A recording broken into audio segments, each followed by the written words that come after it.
We have a junior cert higher level question here. It's not the very best quality because I chunked it off and then tried to put it on one page so that you could visually see the entire question together. Apologies about that. This question would suit junior cert higher level or leaving cert lower level. We have a number of different functions here. F of x, g of x, h of x. Remember, f of x, g of x, h of x are just names for the functions. I can tell a number of different things about the functions before I even start. I can tell, because this has an x squared x and a number, and the x squared is positive, that it will be U-shaped.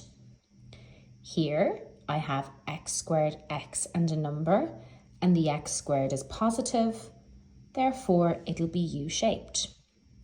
And here I've got x squared x, and we kind of do have a number, it's just 0, so they haven't wrote it in, which also means it'll be U-shaped.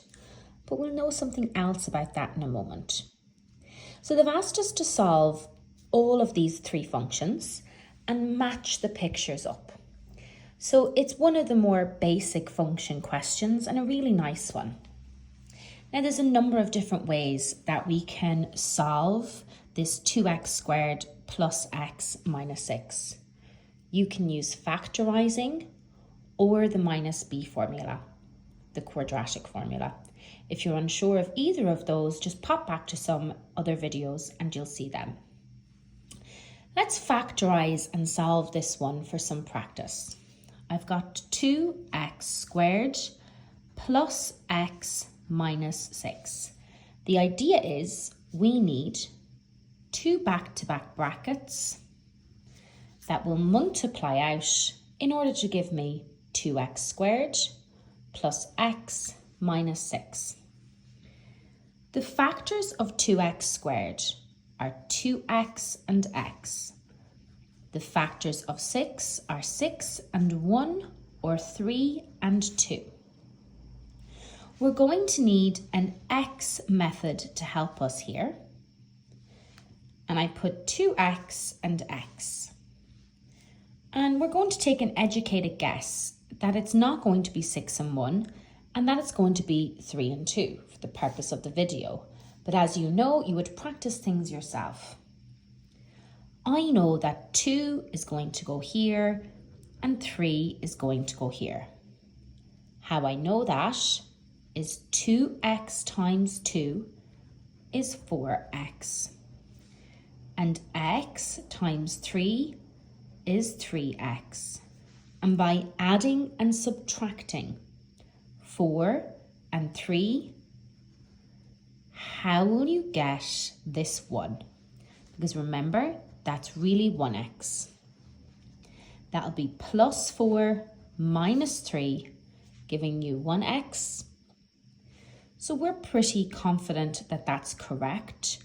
So you would say, if I was multiplying this out, 2x by positive 2 and x times minus 3.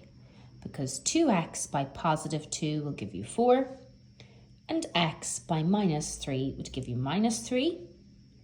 Therefore, these top two go in the bracket together and these bottom two go in the bracket together. Now that is the function factorised. We need to go on and solve it. And the reason why we'll have to solve it is in part B, they ask you to match up. Where is f of x down here? Where is g of x? Where is h of x? So it's a matching exercise. I'm going to take each of these out of the bracket and equal it to 0. Because that's how we solve something, isn't it? We allow it equal to 0 or equal to a number. And we want this x here, so we're going to do letters on one side, numbers to the other. 2x equals, bring this 3 over, and I get plus 3. I get plus 3 because this minus 3 travelled over here. You just want x, so that'll be 3 divided by 2, or of course 1.5. And here we'll have x is equal to, this 2 will travel over and we'll get minus 2. So we have x equals 1.5 and x equals minus 2. I appreciate these are two different questions, but we're going to treat it as one for the purpose of the video. We know that it's going to cross the x-axis at 1.5 and at minus 2. Our special rule, where these functions cross the y-axis, is always the last number. Now that's a little trick. How do we know that? Well, we know that f of x really means y equals 2x squared plus x minus 6. And really what you're doing is, when you're looking to find where these graphs cross over the y-axis, see where it goes through the y, the special rule is you let x be 0. So we're going to let x be 0. And we end up with y equals minus 6.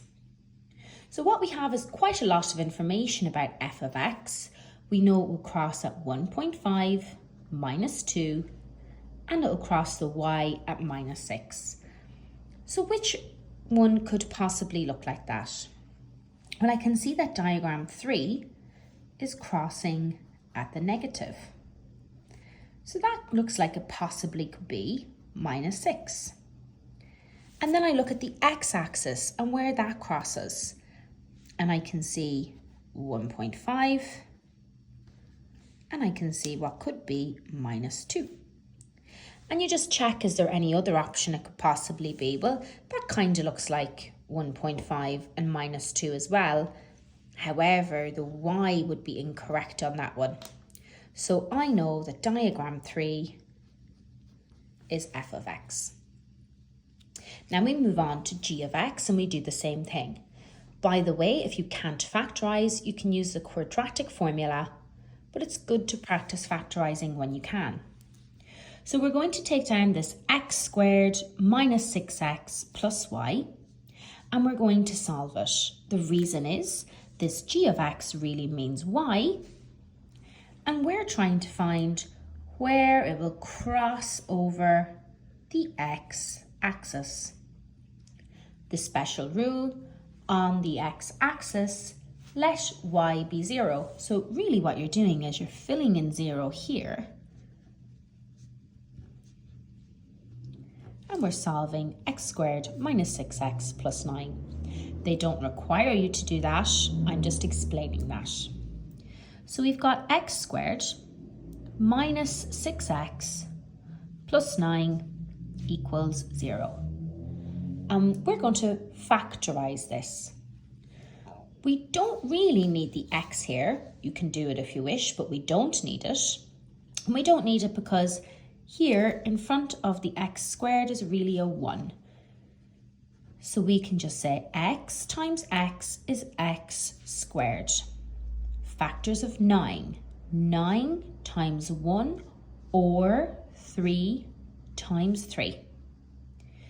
And because this is 1x squared here, we can sort of just jump over here and say, by adding and subtracting either of these numbers, will that ever make minus 6? And just to show you what I mean by that, on your calculator, or of course in your head if you know how to do that, you need to make the numbers 9 and 1 become minus 6 by adding and subtracting. And if, for example, you did 9 take 1, you'd get 8. Or if you did minus 9 plus 1, you'd get minus 8.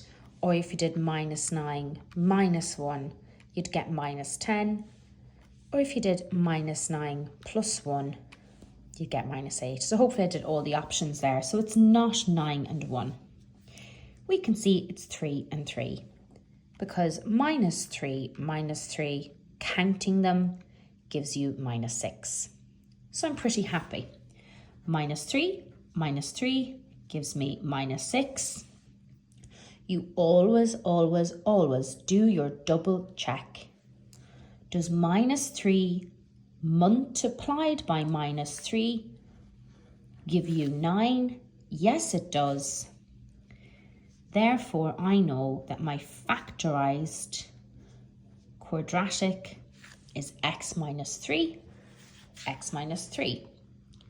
Of course, they're looking for a little more than this. They want you to solve it because we need to find the roots of the equation.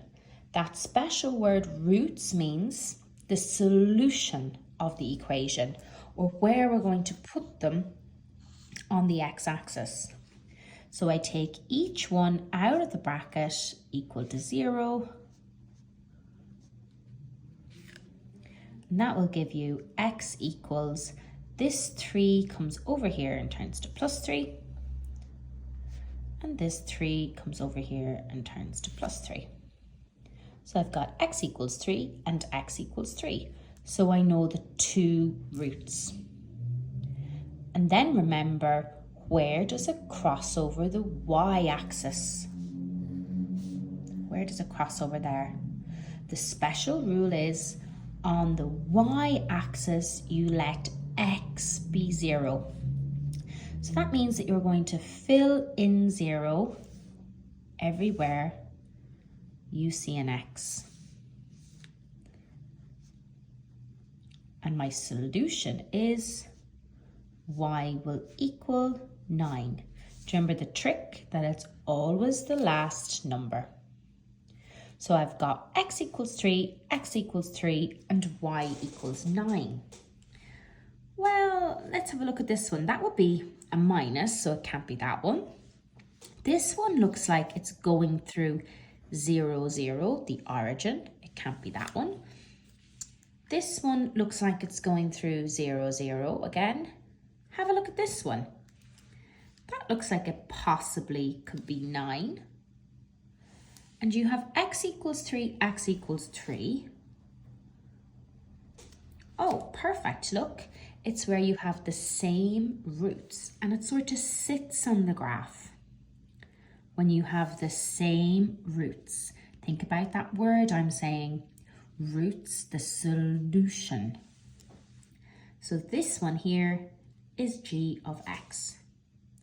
And the last one, we have x squared x and the number. There's a special trick when you want to factorize this one. One of the factors will always be x equals 0, and the other factor will always be the middle number with the sign switched. Here's the reason. X squared minus 2x. To factorize this, we just need the x with a bracket. So we're saying x times x would give you x squared. X times minus 2 would give you minus 2x. So what you do is you just take this root and you take it out of the bracket and equal to 0, leaving me with x equals, when this 2 comes over, 2. So you have x equals 0, x equals 2. And then where does it go through the y-axis? Well, the special rule is on the y-axis, let x be 0. So look, if I filled in 0, 0 squared minus 2 times 0, well, that will just give me nothing because it's going through at 0, meaning the origin. So really we've just got 0 and 2. Have a look at this guy. Well, that's not at 0 and 2. Oh, this one looks like it's going through 0. And that looks like it possibly could be 2. See how this one is going through 0? However, it's reversing this way. So that would be -2. So it's not this guy, it's this guy. And that's h of x. And that's a simple matching exercise on functions. It's a really good one to start with, to understand that the sum has a picture to match it.